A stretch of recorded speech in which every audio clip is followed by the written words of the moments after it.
Alléluia. Bien-aimé dans le Seigneur, reçois la salutation dans le nom précieux et glorieux de notre Seigneur Jésus-Christ de Nazareth.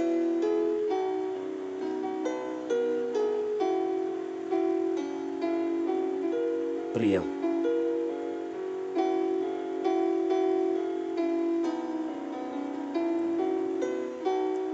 Seigneur Jésus-Christ, je te remercie pour ton amour envers moi et ma famille. Je te remercie pour la protection, pour la santé,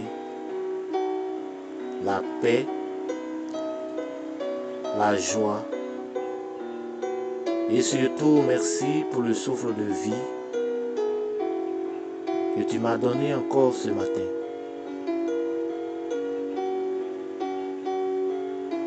Ô Dieu Père éternel, Dieu miséricordieux, je viens humblement au pied de ta croix et demander pardon pour tous mes péchés, commis consciemment ou inconsciemment. Au nom de Jésus, je te demande de me pardonner de toutes sortes de péchés commis. Pardonne-moi ma manière de parler, ma manière de regarder, ma manière de penser, de réfléchir, de faire et surtout de vivre. Ô Père Dieu miséricordieux, je te demande pardon. Je ne suis pas parfait. Je ne suis pas saint. Et ta parole déclare que tu n'es pas venu pour les saints ni pour ceux qui sont en bonne santé, mais tu es venu pour les pécheurs, car tu aimes le pécheur, mais tu détestes le péché. Alors, mon Père, aide-moi à vivre selon ta parole et tes préceptes. Au nom de Jésus. Que le sang de Jésus me lave, esprit, âme et corps, me purifie, me sanctifie, me justifie. Au nom de Jésus.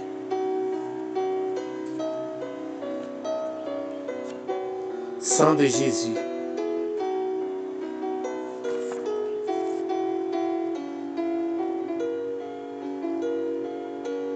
Lave-moi.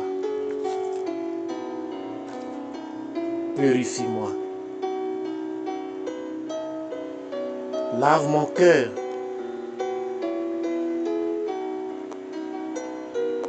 Mes pensées. Mon âme.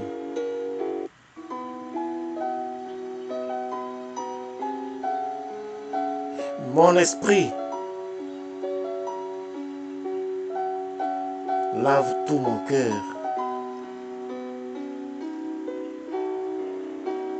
Au nom de Jésus. Ô Dieu créateur, crée en moi un cœur pur. Renouvelle en moi un esprit de bonne volonté.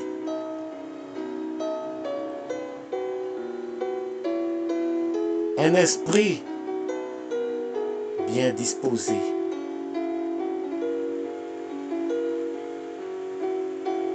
Saint-Esprit, prends le contrôle de ce moment de prière. Remplis-moi de ta présence.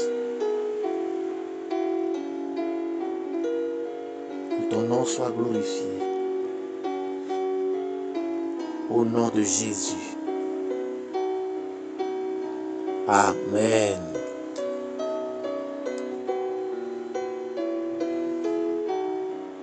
Bien-aimés,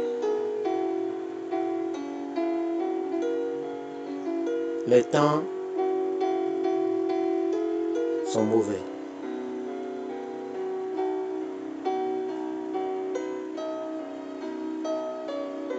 Mais le Seigneur ne t'a pas abandonné, comme il a promis. Il a dit en Actes 2, versets 17 à 18,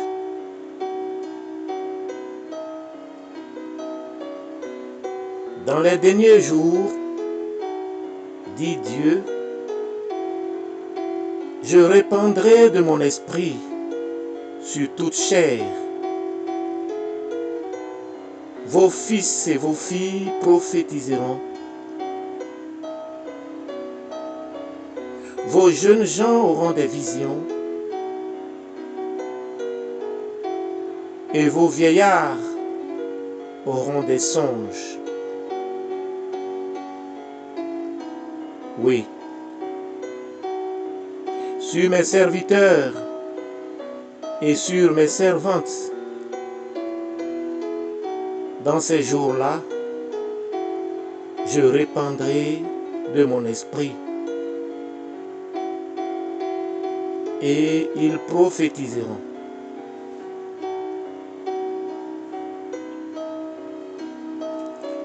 Bien-aimés dans le Seigneur, pour ceux qui ne le savent pas encore, ou pour ceux-là qui sont encore endormis, les derniers jours dont le Seigneur nous parle, c'est maintenant. Nous vivons la fin des temps. Et il faut être aveugle pour ne pas s'en rendre compte.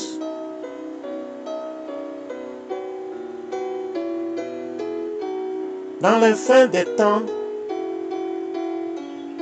le Seigneur nous fait comprendre qu'il va répandre son esprit sur toute chair et il y aura des prodiges.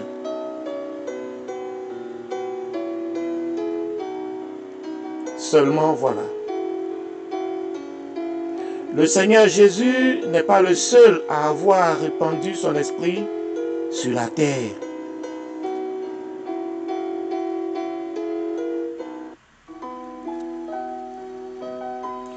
Le diable également a répandu son esprit, ou encore ses esprits sur la terre.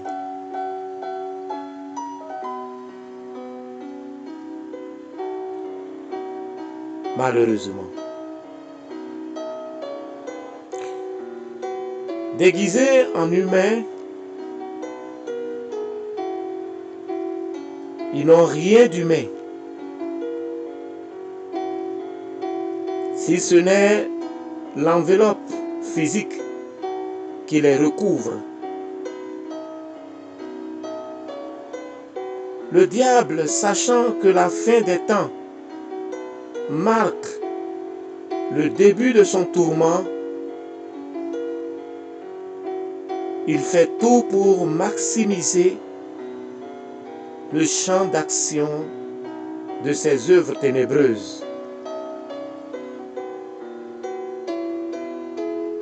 Dans le but d'emporter avec lui dans la condamnation éternelle le maximum d'âmes que possible.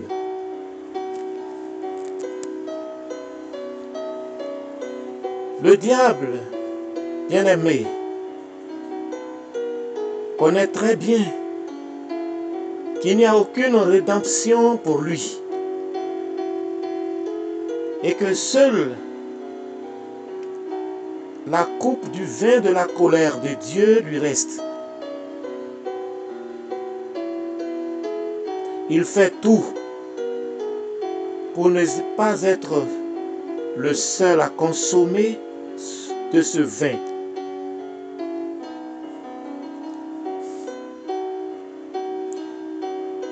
Et c'est donc pour cette raison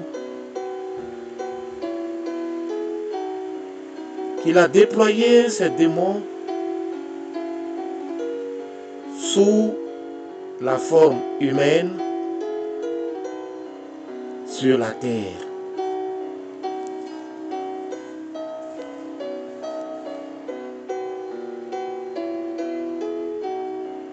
Bien-aimés, le déguisement est le point fort du diable. Pour ne pas se faire remarquer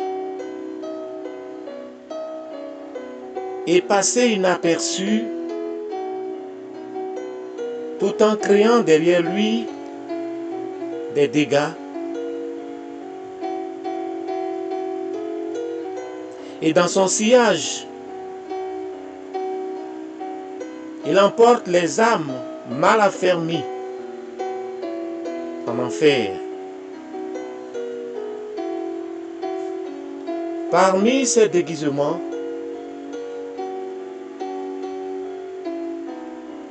il nous a été révélé par le Seigneur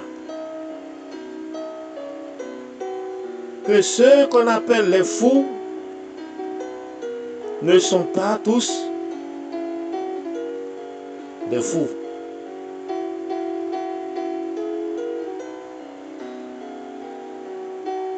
Il y a de véritables agents du diable.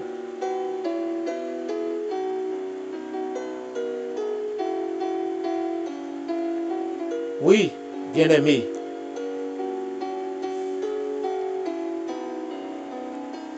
l'apparence du fou est un très bon déguisement, car ils sont pour la plupart du temps considérés comme des victimes et personne ne s'intéresse réellement à eux. Car, dit-on, ils ont perdu le sens de la raison.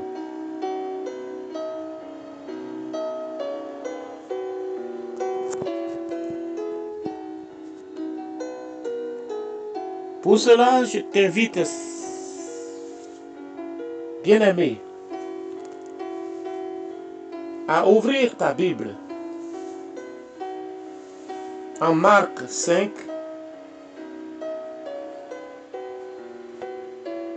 versets 1 à 8.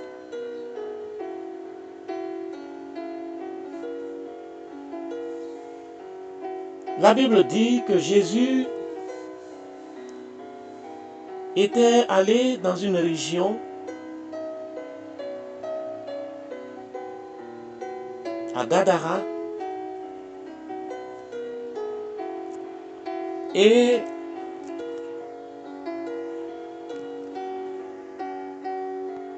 un fou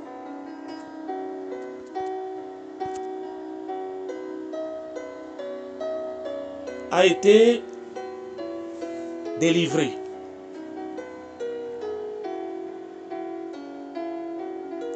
Lorsque le Seigneur, dans ce processus de délivrance, a demandé l'identité de l'esprit impur qui troublait cet homme,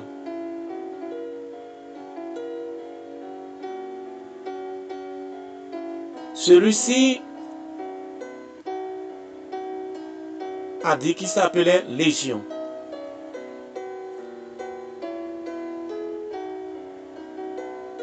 Ainsi donc, bien-aimés, cet esprit impur était celui qui avait possédé le corps de cet homme.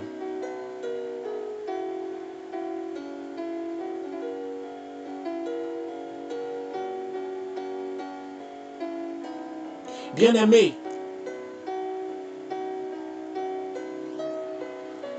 souvent, il ne s'agit pas de personnes possédées.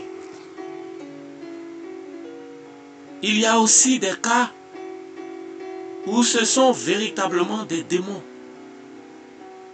qui ont cette apparence humaine.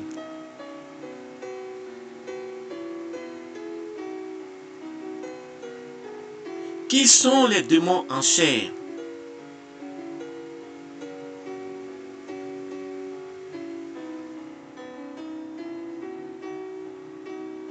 Les démons en chair sont tout simplement la semence du diable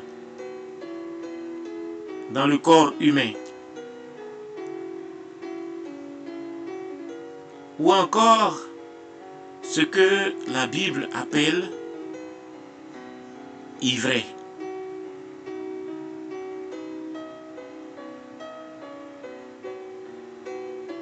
Dans le livre de la parabole de l'ivraie, Matthieu 13, versets 24 à 30.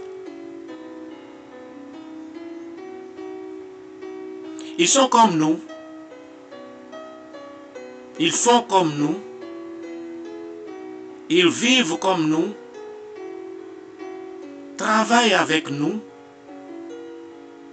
et se marient même avec nous. La seule différence est qu'il n'y a pas de salut pour eux. Car malgré leur enveloppe humaine, ils demeurent quand même des démons.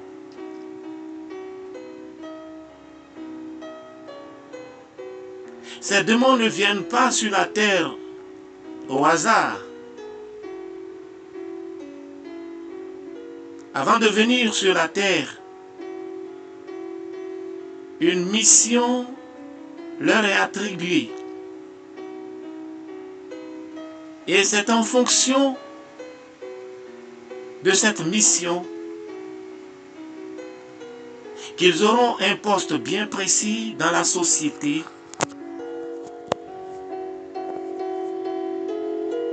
sachant que leur mission, au final, est d'amener les âmes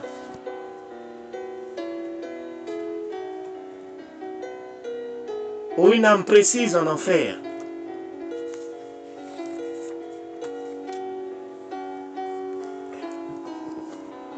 Bien-aimés,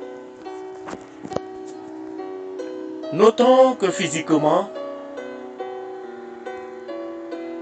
ils sont comme des humains. Mais sur le plan spirituel, ils sont réellement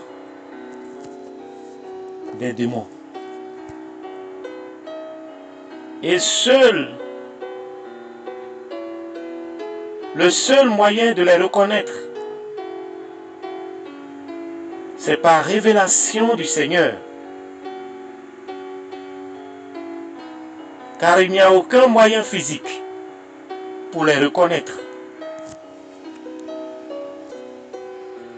Leur but étant de conduire en enfer les âmes mal affermies par diverses méthodes.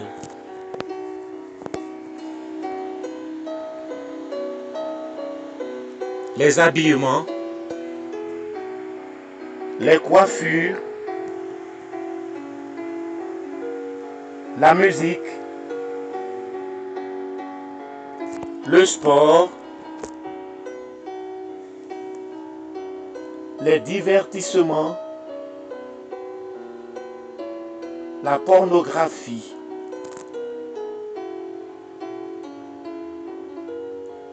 Car quiconque fait ces choses est en abomination à l'Éternel. Et c'est à cause de ces abominations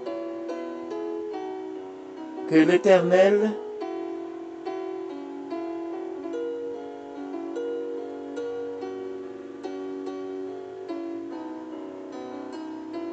punit.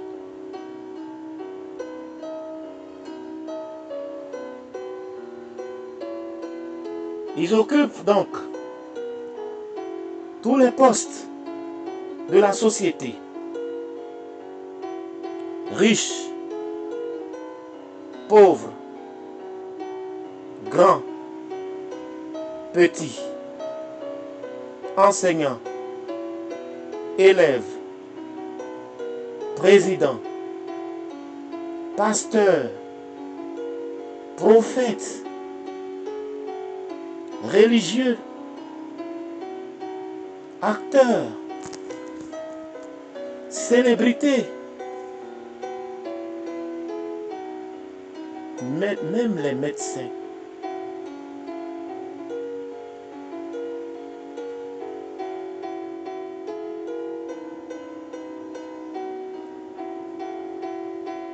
Bien-aimés dans le Seigneur,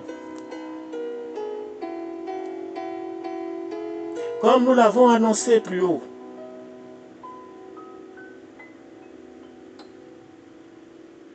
le mode opératoire du diable et de ses agents, c'est la discrétion.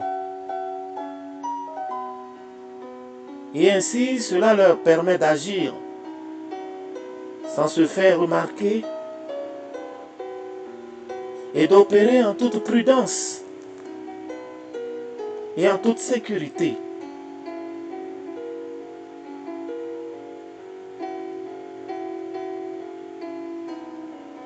C'est pourquoi le diable s'engage toujours à combattre quiconque expose ses secrets au public non initié. Le diable frappe de telles personnes afin de garantir que leurs secrets ne seront plus exposés.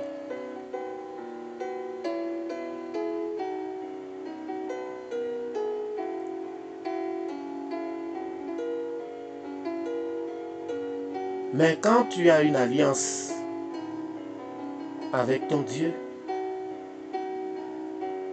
sa parole déclare: garde le silence et je combattrai pour toi.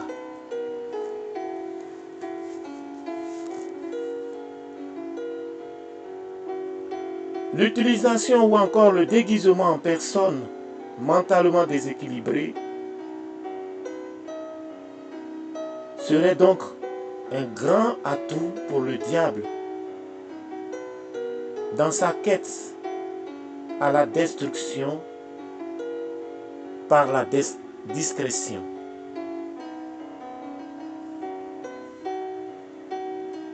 Comment opère-t-il?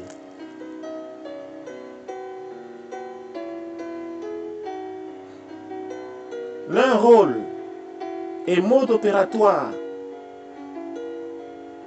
sont divers et multiples. Cependant, ils agissent de façon complètement anodine. Certains sont dans des carrefours à lancer des incantations, des imprécations et prononcer des malédictions contre tous ceux qui passent.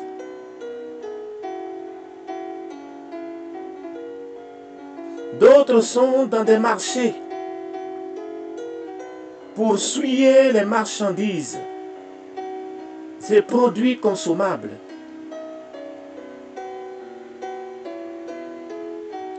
Ils agissent en toute discrétion. Et c'est ainsi qu'on les voit faire des grimaces et prononcer une langue inintelligible que personne ne comprend. Et on se dit à défaut qu'il s'agit tout simplement d'un déséquilibré qui a perdu l'usage d'un langage correct. Or, il est parfaitement conscient de ce qu'il fait, c'est-à-dire déverser des incantations sur les passants.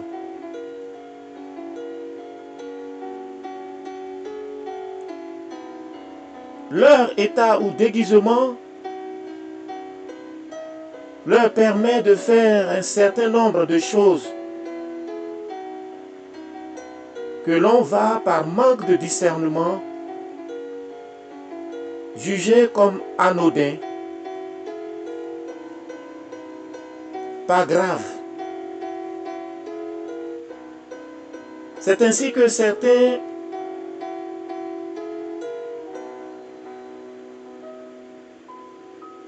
jugent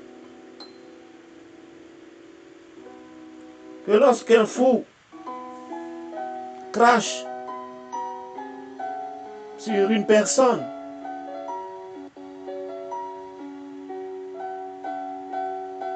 ce n'est pas si grave.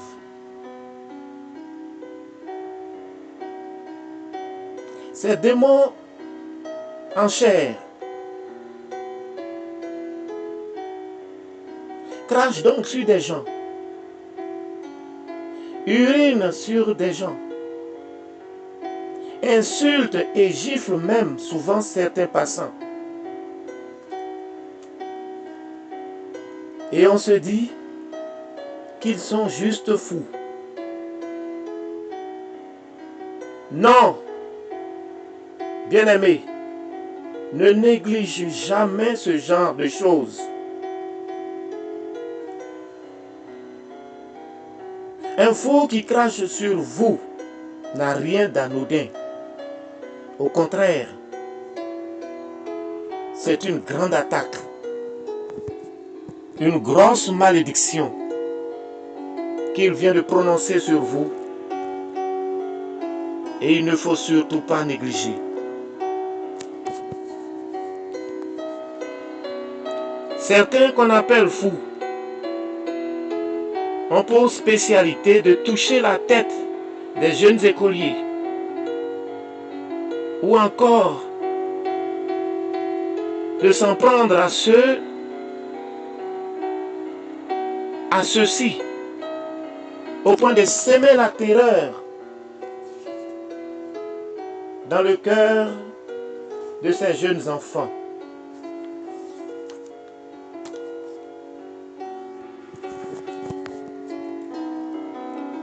D'autres de ces démons en chair se baladent avec des fouets.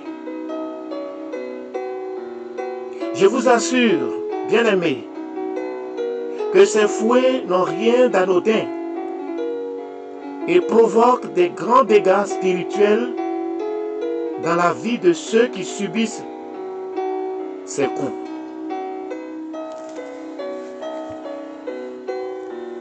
Certains fous ont déjà assis leur domination dans un lieu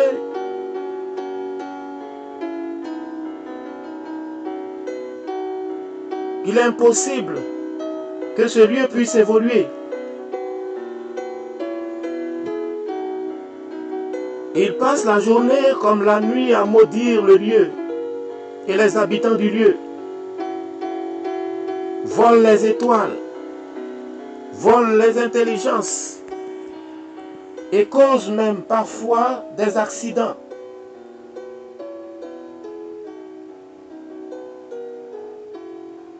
Ceux-ci ruinent et détruisent des centaines de vies par jour au moyen de leurs rituels et incantations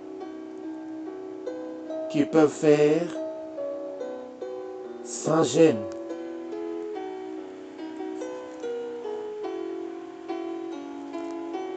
Certains parcourent des kilomètres en crachant partout, en poussant des cris. Et les gens se disent que c'est la folie. Or, ils sont en train de vous détruire. D'autres sont spécialisés dans le ramassage des objets, les mouchoirs, les vêtements, les cahiers, les ongles, les cheveux et tout autre objet personnel. Ne vous y trompez pas, bien-aimés. Ces objets ne sont pas choisis au hasard.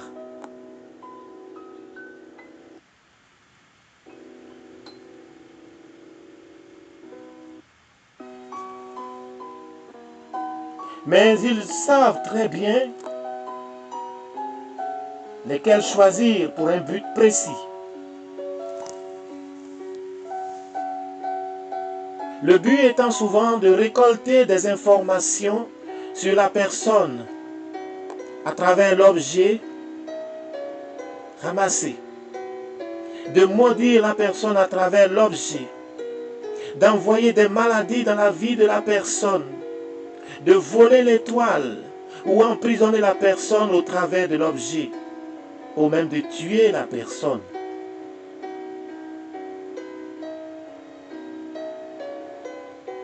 Certains sorciers se déguisent volontairement en fous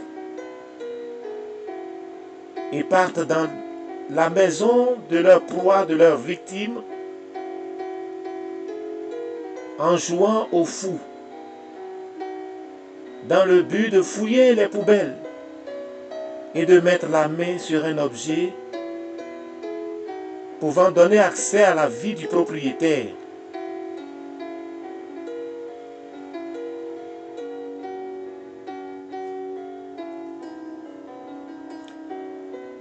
Mes bien-aimés dans le Seigneur,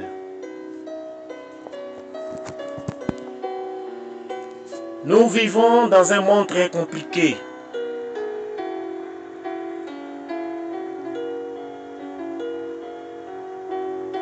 C'est pourquoi le Seigneur nous demande d'être simples,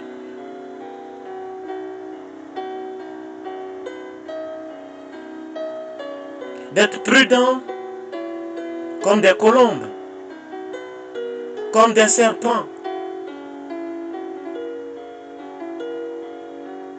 Matthieu 10, verset 16. Voici, je vous envoie comme des brebis au milieu des loups. Soyez donc prudents comme les serpents et simples comme les colombes.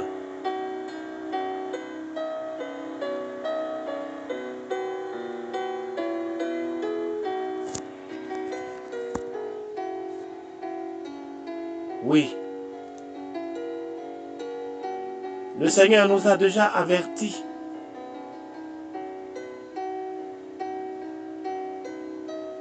d'être prudents.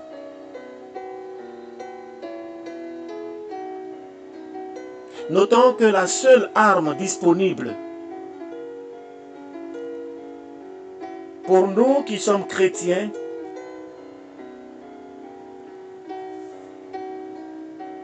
c'est la prière.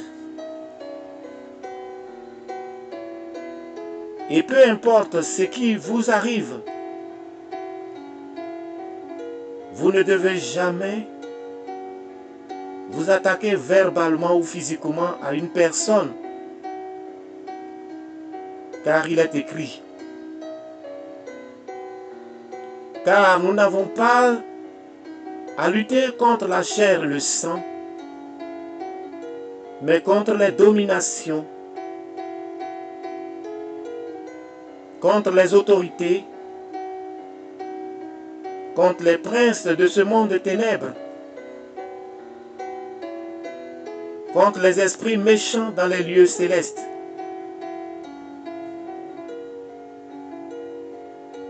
Éphésiens 6, verset 12.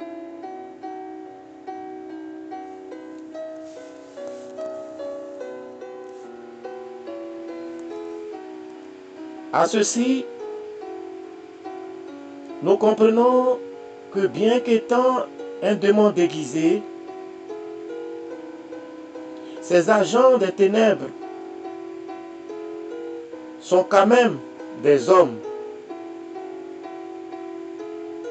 Et nous ne pouvons les attaquer physiquement ou verbalement sans raison.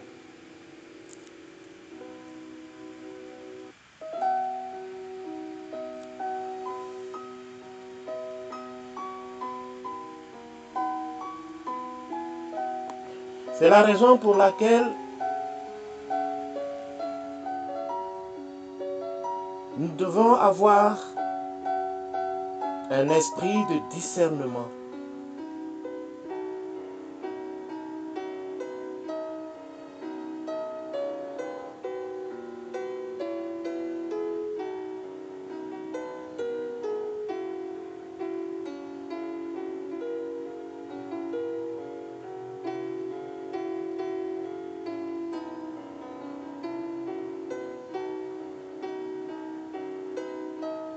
Ces agents des ténèbres qui ont cette apparence humaine et qui attaquent, qui nous insultent, lorsque nous passons dans le seul but de provoquer la colère en nous,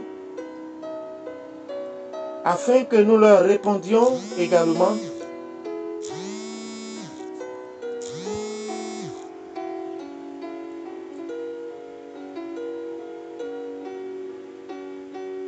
or le Seigneur nous dit,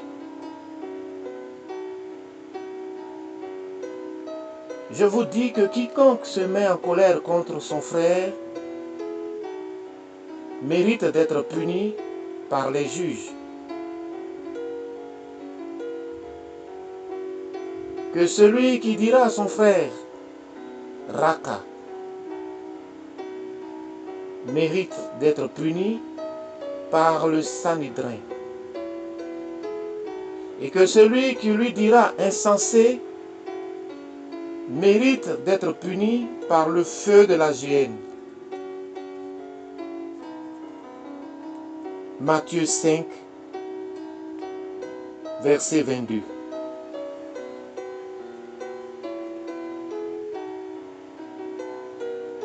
D'où, bien-aimés, la prudence évoquée plus haut.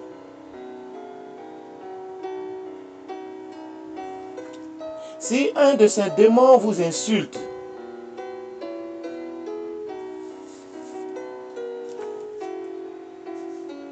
sachez qu'il ne s'agit pas d'injures, mais d'imprécations, d'incantations. Annulez simplement l'effet de ces incantations, de ces imprécations, par le sang de Jésus-Christ de Nazareth, sans toutefois vous adresser à lui.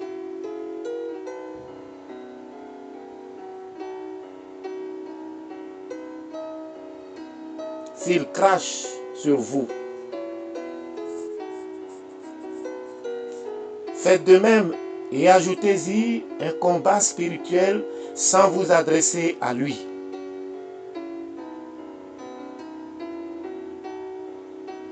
C'est pourquoi une vie constante de sanctification doit être menée au quotidien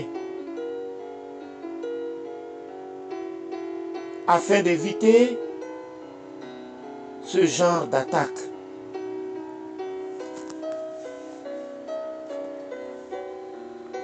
Couvrez-vous toujours, couvrez vos objets personnels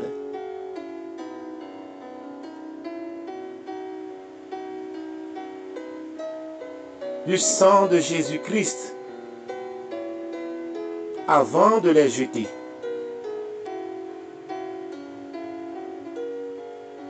Invoquez le sang de Jésus sur toute provision, toute marchandise que vous achetez au marché.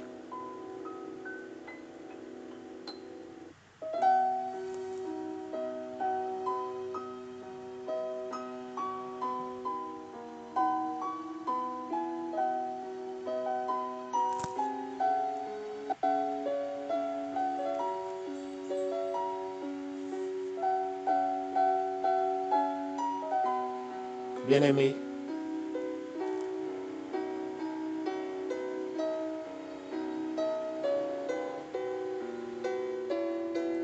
c'est bientôt la fin de l'année.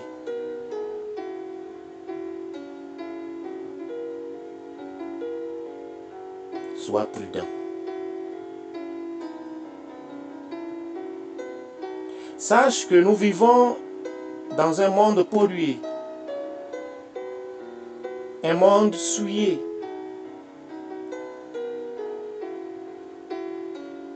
C'est pourquoi le Seigneur nous fait comprendre que nous qui sommes ses enfants, nous ne sommes pas de ce monde.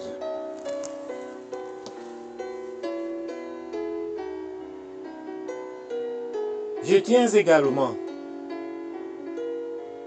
à préciser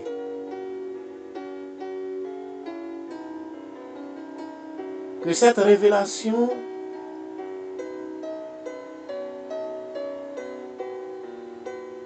arrive à un moment où le diable a mis à exécution son plan.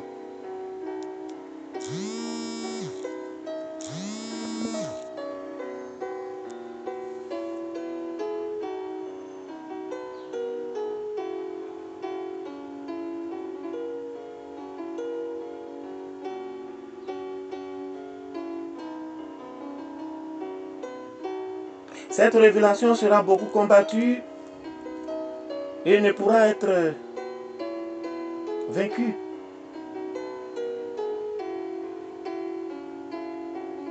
Car si le Seigneur est avec nous, qui pourra être contre nous?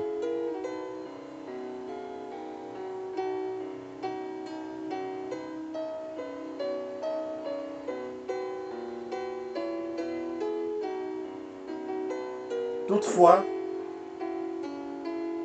sache, bien-aimé, que tous les fous ne sont pas des démons en chair.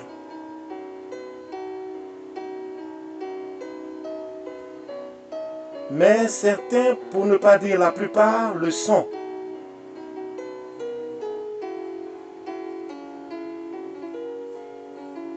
Et sache qu'il est impossible de délivrer un démon en chair, alors que le Seigneur te donne un esprit de sagesse dans sa révélation, un esprit de discernement.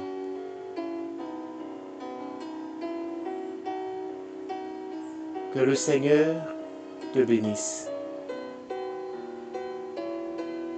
Amen.